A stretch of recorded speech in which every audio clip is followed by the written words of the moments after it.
Tere kõigile, head vaatajad! Eesti.com infoteenistuse peatoimetajana alustan 109. nädala uudiste saadet.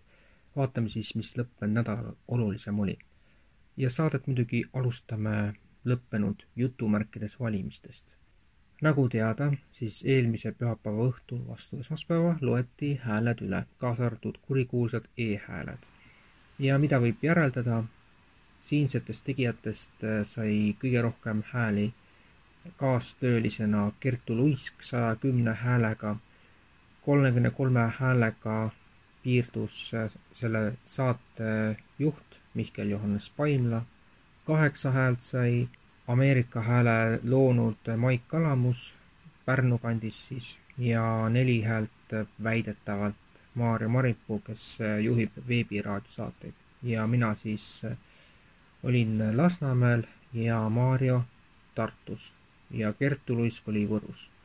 Ja üks märkus veel enne, kui me saate teiste teemadega edasi lähme. Nüüdsest on Tallinna volikogus mittebinaarsed liikmed sees, ehk siis tere tulemast sugude ujumine ja muu selline kamara jura.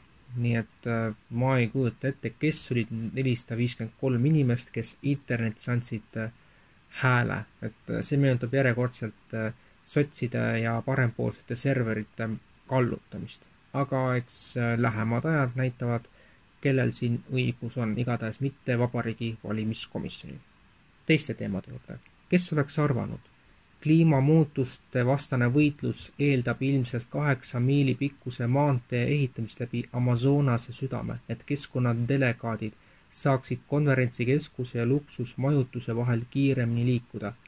COP30. 30.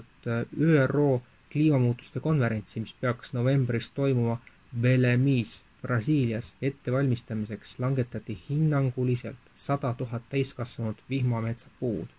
Uus 4-realine Avenida Liberdade on mõeldud riigipeade, teadlaste, vabaühenduste ja kodanikuühiskonna esindajate reisimise kiirendamiseks. Konverents toimub 10.–21. novembrini 2025 ja ametliku teabe kohaselt arutatakse seal tulevasi globaalseid kliimaprioriteete. Idee, et delegaadid sõidavad läbi värskelt raiutud Amazonase metsade kliimakonverentsile, ei jää märkamata. Keskkonnarühmitused hoiatavad edasise metsade hävitamise ja kohalike eluslooduse elupaikade hävitamise eest. Samas kui Brasiilia valitsus nimetab seda oluliseks infrastruktuuriks. Maailma Terviseorganisatsioon WHO avalikustas oma ülemaailmse seirevõrgustiku põhjaliku uuenduskuuri, käivitas tehisintellektil põhineva platvormi, mis jälgib veebivestlusi ja meediategevust reaalajas. Süsteemi, mida tuntakse kui Epidemic Intelligence from Open Source 2.0 EIOS, esitletakse uue sammuna pandeemiaks valmisolekus, kuid selle ulatus ulatub haiguste seirest palju kaugemale. Täiendus on osa tervise jälgimise, digitaalse jälgimise ja tsentraliseeritud teabekontrolli kasvavast ühinemisest. Koostöös Euroopa Komisjoni teadusuuringute ühiskeskusega JRC töötati välja EIOS-i uus versioon, et skännida internetti tekkivate terviseohtude signaalide suhtes.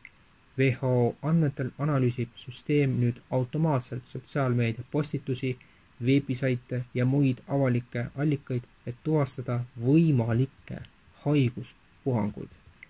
Kuigi seda kirjeldatakse varajase hoiatamise tööriistana, võimaldab see globaalselt tervishoiuasutustel turvalisuse varjus jälgida maailma digitaalseid vestlusi. Kolmapäeval ajakirjas Journal of Infectious Diseases avaldatud avalduses kinnitatakse, et Maailma Terviseorganisatsioon WHO laiendab vaikselt oma globaalset pandeemiataristut, seekord H5N1 linnugripi pandeemia ohu ootuses. Mitte chikungunya, mitte ebola, mitte nipah, mitte ahvirõuged. Linnugripp, see sama viirus, mida riigid oma laborites ohtlikult võimendavad, samal ajal vaktsiini ja ravimeid selle leviku piiramiseks arendades. Teisisõnu, samal ajal kui valitsused loovad nii linnugripi pandeemia probleemi kui ka lahenduse loob WHO juhtimisstruktuuri, mis juhib ülemaailmset reageerimist sellele kriisile, kui see toimub. WHO artikkel linnugripi kohta avaldati ajal, mil ÜRO, mis on kõige mõjukam rahvusvaheline institutsioon, kutsub kokku 500 eksperti globaalseks dialoogiks sama ohu teemal, andes märku, et ülemaailmsed institutsioonid suunavad vaikselt oma pandeemia masinat linnugripi vastu. Esmaspäeval ajakirjas Nature Communications avaldatud uuringus kirjeldatakse, kuidas Šveitsi teadlased arendasid rekombinantse Frankensteini linnugripi viiruse, kombineerides H5 linnugripi viiruse, imetajate viiruse, karkassi ja meduuside fluoresseeruva geene, kõik vaktsiinide väljatöötamisel nimel. Šveits on bioloogiliste relvade konventsiooni osaline, mis keelab ründe bioloogilised relvad, kuid lubab ohtlike bioloogiliste ainete ja toksiinide väljatöötamist ja omamist kaitse või kaitse eesmärgil. See on juriidiline hall tsoon, mis lubab sisuliselt kaheotstarbelisi bioloogilisi programme rahumeelsete kavatsuste varjus. Teisisõnu, juba vaktsiini väljatöötamise kontseptsioon ise nõuab moraalset ja teaduslikku kontrolli, sest selle sildi all loovad, muudavad ja varuvad valitsused ja teadusasutused rutiinselt viiruseid, mis võiksid sama hästi olla bioloogilised relvad, olgu siis tahtlikud või kogemata või meditsiinilised vastumeetmed. USA Kongress, Valge Maja, Energeetikaministeerium, FBI ja CIA on kinnitanud, et COVID-pandeemia on tõenäoliselt patogeende laboratoorse manipuleerimise tagajärg.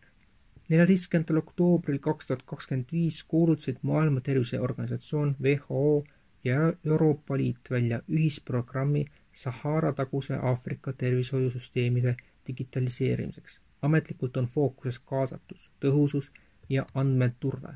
Lähemal vaatlusel selgub aga midagi muud. Globaalse valitsemise pilootprojekt, milles Aafrikast saab tehnokraatliku tulevikukorra katsepolügoon. Selliste sõbralike moesõnade nagu digitaalne transformatsioon, tervisalane võrdsus ja jätkusuutlikkus taga peitub struktuur, millel on potentsiaal järk-järgult õõnestada suveräänsust, privaatsust ja individuaalset vabadust.